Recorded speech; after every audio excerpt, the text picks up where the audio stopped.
Hello everyone. In this video, we are going to cover the kinematics in 2D, that is projectile motion.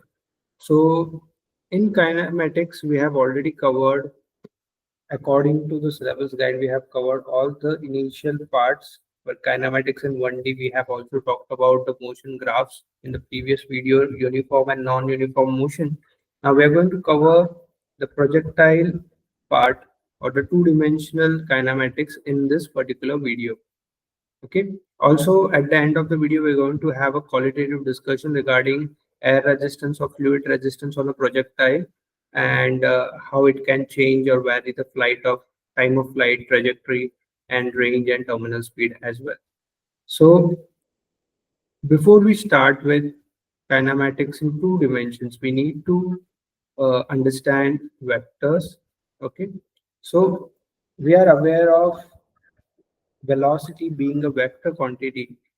So if I have a velocity that is given as u, I can resolve, if this velocity is making some angle theta with the horizontal, I can resolve this velocity into two different components where I have a vertical component uy, that is u sine theta, and a horizontal component u cos theta. So anytime when we are working in two dimensions, we will like to resolve any velocity in two different dimensions so that we can apply the equations in separate dimensions and get the answer. And vice versa, if I have velocities given in like y and x direction, I can find the velocities that combines them and gives us the resultant velocity and the angle that it makes with the theta horizontal. We can get this u by taking ux square plus uy square. Similarly, we can get the theta as tan inverse of uy over ux. So this is the basic resolution or the resultant vector. That is something that we try to find. In kinematics in 2D, we need to be aware of few important facts. Okay. The first fact that I would like to address is that if the air resistance is negligible, that they do mention in a lot of questions, air resistance being negligible,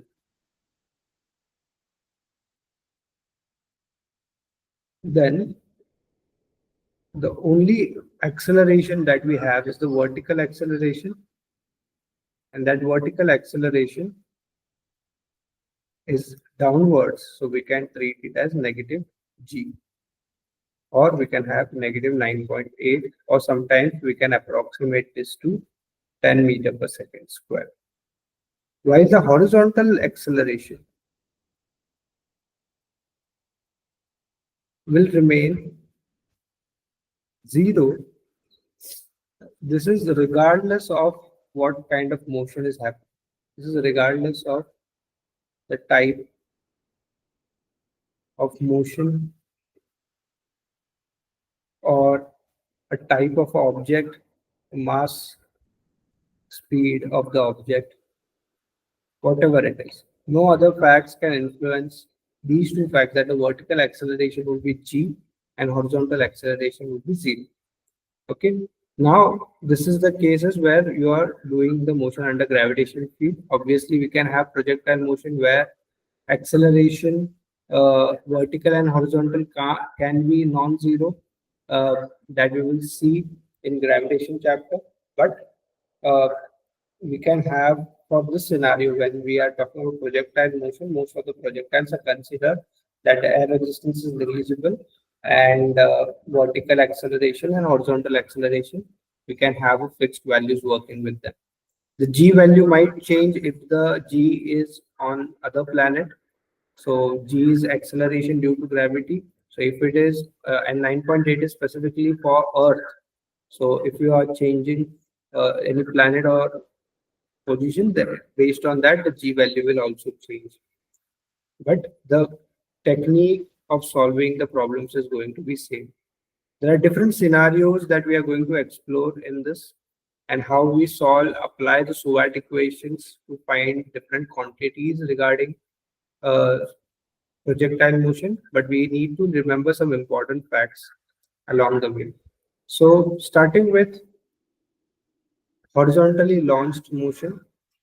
When we talk about horizontally launched, it means that the projectile do have some kind of initial horizontal speed. This is initial horizontal velocity, which is given as u.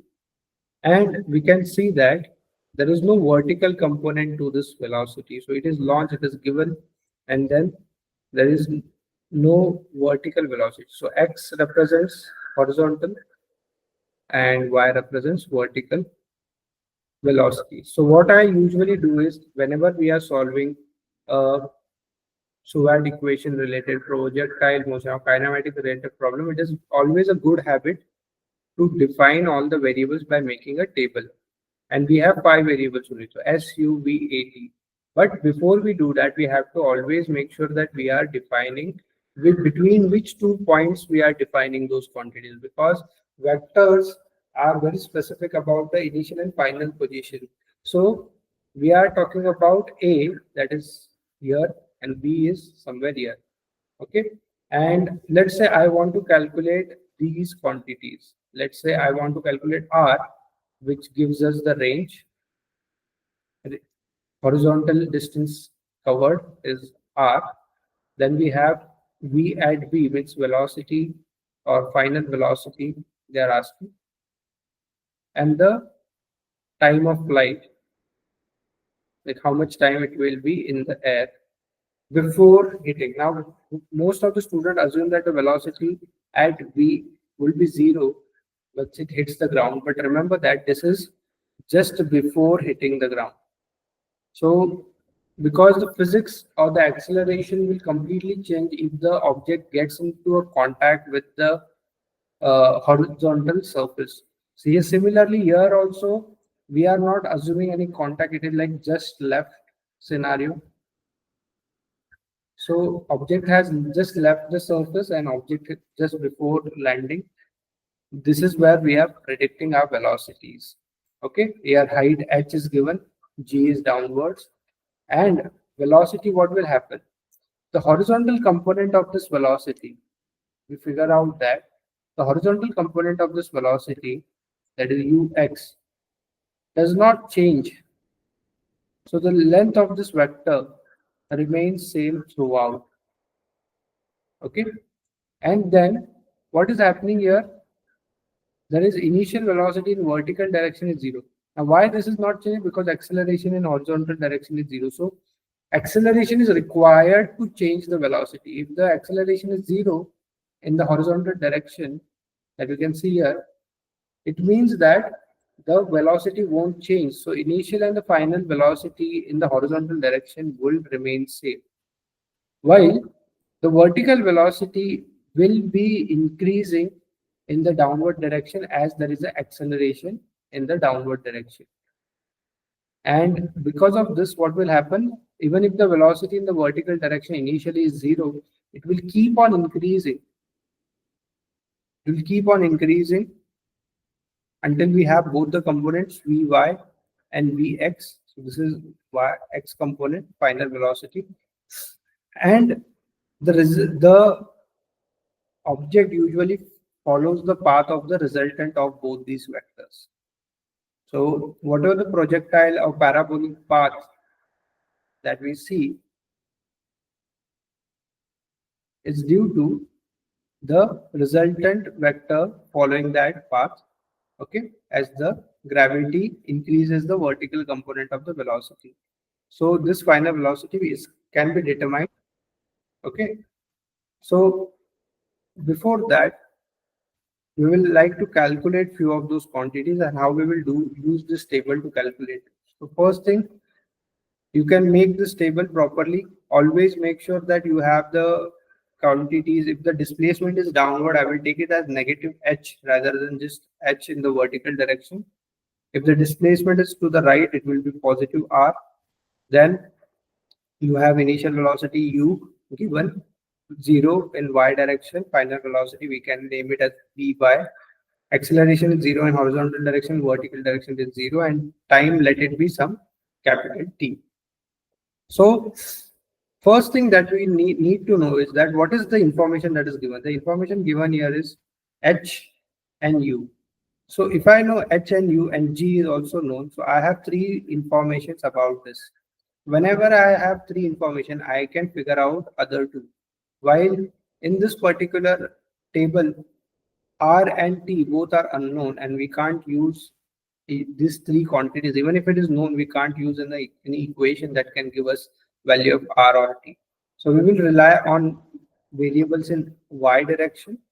And when we are talking variables in y direction, we can use v square u square plus 2as, where in y direction, v final velocity is vy, initial velocity is 0, and the acceleration is negative g, displacement is negative h. We will get our equation vy is equal to square root of root 2g. So we have got vy.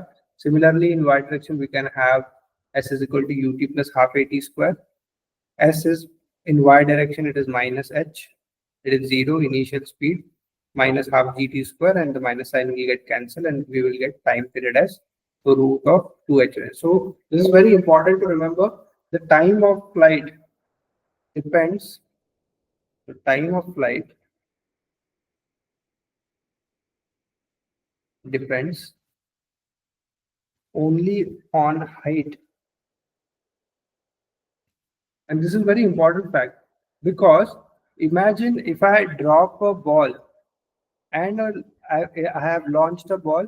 So here initial velocity is 0, here the initial velocity is there, but in a horizontal direction. This ball, if they are both dropped from the same height h, then both these balls, okay, both balls will reach ground at the same time.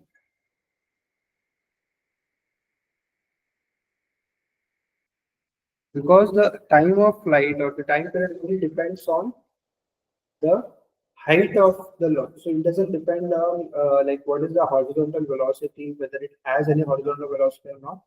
Both vertical motion is dictated by the influence of the gravity, and in both the cases, the initial vertical velocity has to be 0. Okay, so this is very much important here.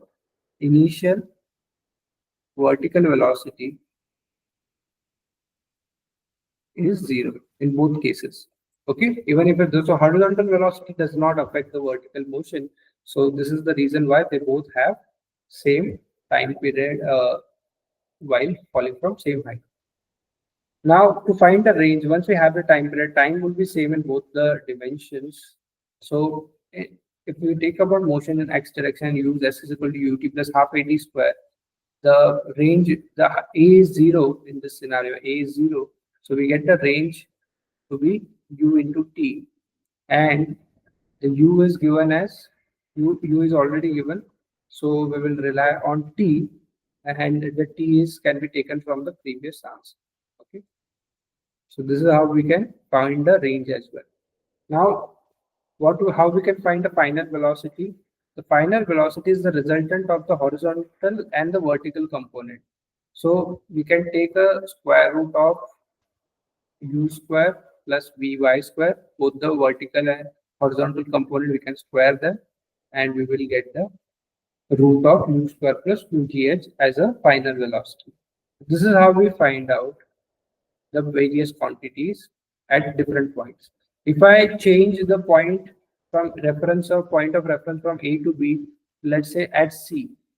So in that case, this will be my horizontal displacement in X direction, and this which will be my as Y direction, the vertical displacement. And in that case, the values here will be differing, and we can calculate that. But first, always make a table and define which 2 points you are working out with. If there are multiple things happening, we will see more examples where we can break down the motion in 2 or more points.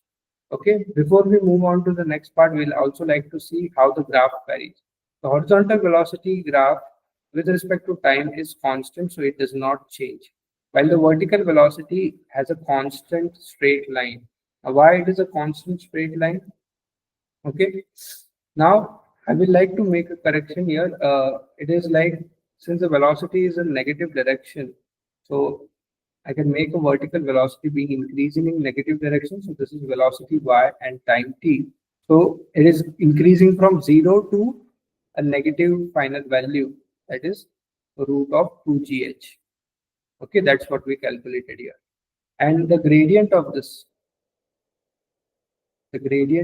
graph has to be the g, because it has to be negative g, because that's the only force acceleration that is causing the vertical motion. And we can also confirm that by using v is equal to u plus at in y direction, and that will give me vy will be equal to 0 plus negative gt. So automatically the time axis is the horizontal axis and vertical axis vy will get a slope as negative g. So it has to be a straight line, no other curve is possible in that case.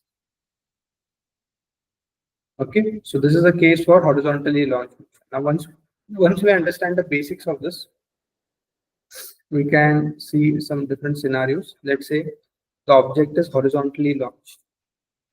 Now horizontally launched, with respect to a horizontal, there is certain angle, and as I mentioned, if we have certain angle, we always start by resolving the vector into two components. Okay, now depending on which angle of theta is given, that the side or the vector component which is along the theta is always cos theta.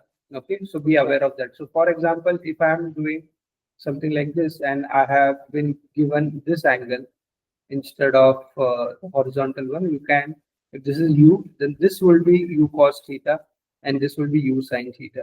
So the whichever the angle, the side that is given, that is always referred as cos component. Okay, so this is something that we would like to remember.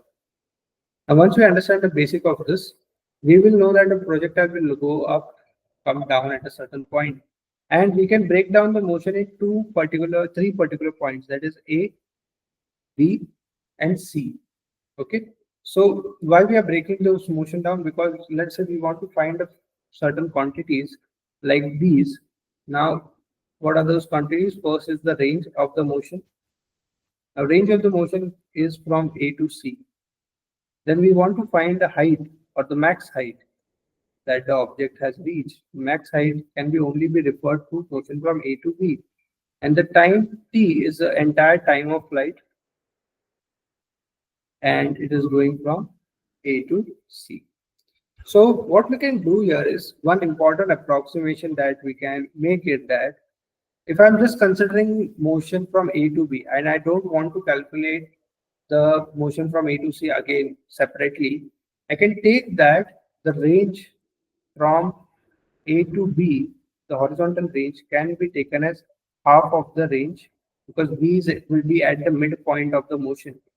Okay. Similarly, we can take the time from A to B also as t dash, and the final time will be half of the will be twice of that t dash.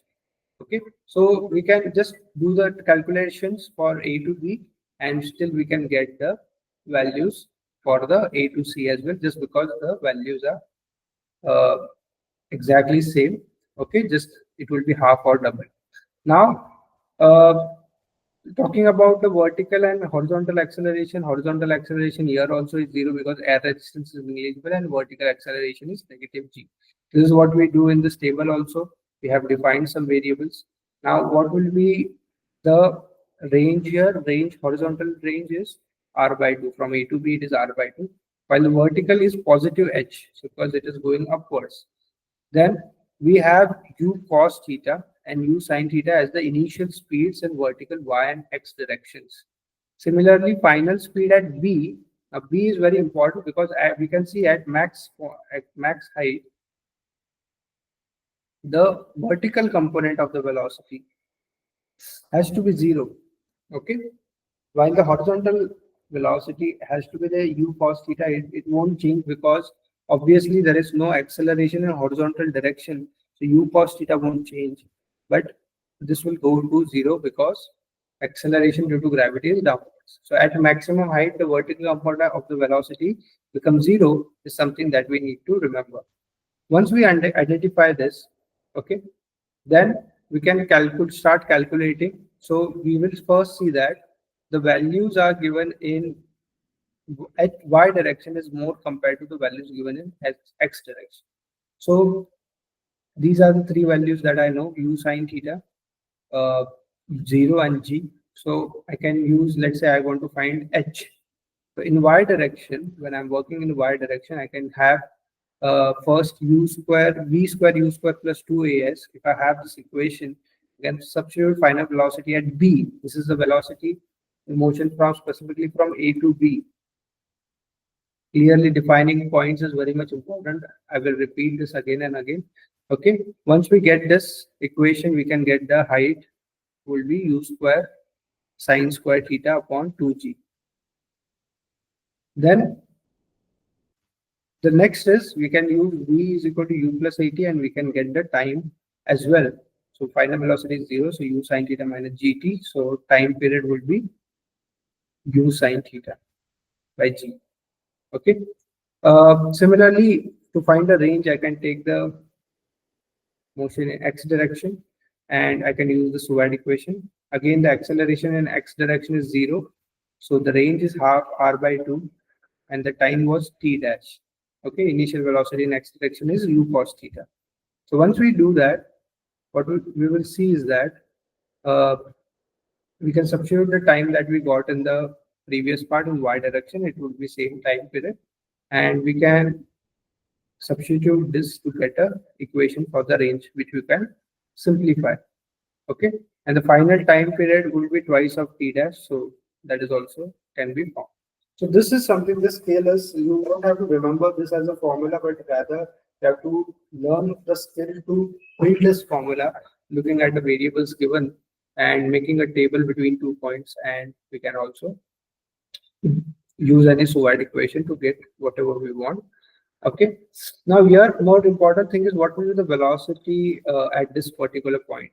So according to conservation of energy also, the velocity at this point C, if there is no air resistance, has to be equal to the same as A velocity. So final velocity should be equal to U. Okay, because they are going and it will be increasing with the same amount. The amount it decreased to 0 in vertical direction, it will be increasing with the same amount. So the final velocity at C should be equal to the initial velocity at A. Okay, so this is how we figure out different quantities in Seward projectile motion. This is not necessarily A to B. In any question, particularly, for example, if you are to calculate some random point at D, okay, then let's say there is some wall here and you want to determine whether the projectile will be having it will go over the wall or not. In that case, what you need to remember is that you need to find the vertical displacement.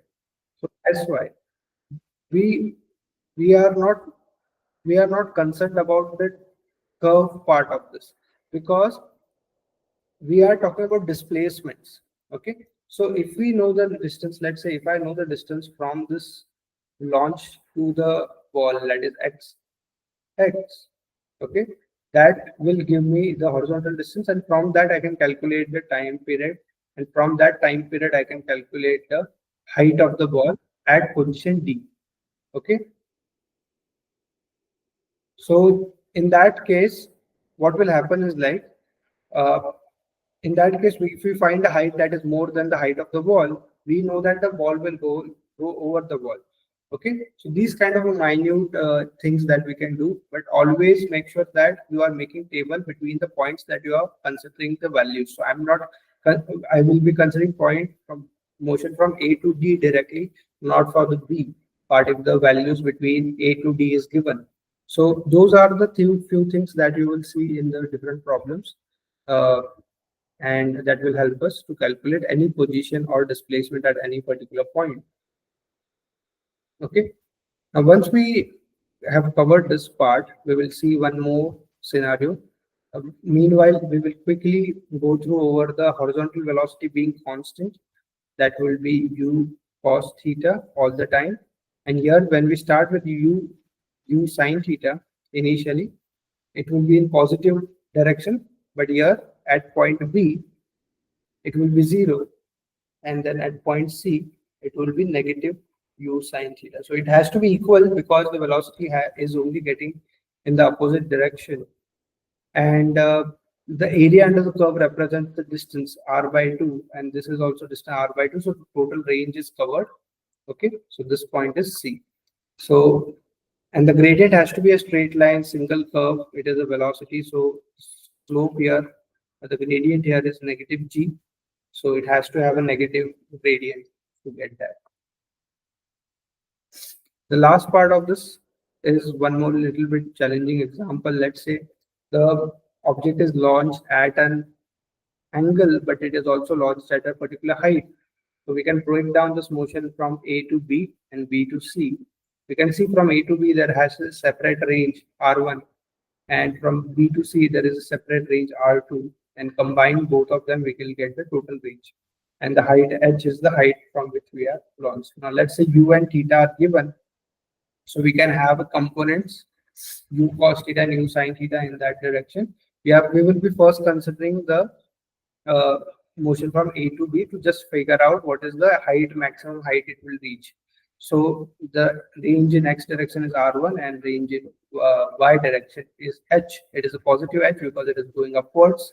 So always remember, anything going upwards or to the right, we will take it positive, and if anything is going to the left or downwards, we will take it as negative. So final velocity in x direction has to be same because there is no acceleration in x direction, while the final velocity in y direction has to be 0 because it is reaching at a maximum height, and the gravity will always be minus g. So velocity changes at different points of the motion, but the gravity or the acceleration defines like the forces acting on the object. And in this problems, we are only considering gravity as the force acting. Let T1 be the time taken to reach from A to B. So first thing that we can do is we can use in y direction, we can use v is equal to u plus at to get a time period in y direction. That's how we did it in the previous problem as well. Similarly, we can use v square u square plus 2as, and we can get the maximum height u square sine square theta upon 2g. So then we can get the range r1 to be equal to u cos theta into t1. We can just substitute this t1 here. We'll get the range in x direction. We can use so as. Similarly, from b to c, now we have to carry forward the values that we have got from A to B. What will be the velocities and time and everything from B. So if I make a table from B to C, the displacement is R2, while the height will be negative h plus h. Means the motion will be from B to C, it is like h, the small h plus the capital H, but both are in negative direction. So I have taken minus h plus s. The initial velocity in horizontal direction will be same, but at B, the initial velocity has to be 0 at B. The vertical velocity is 0 because that's what we wrote in the previous case.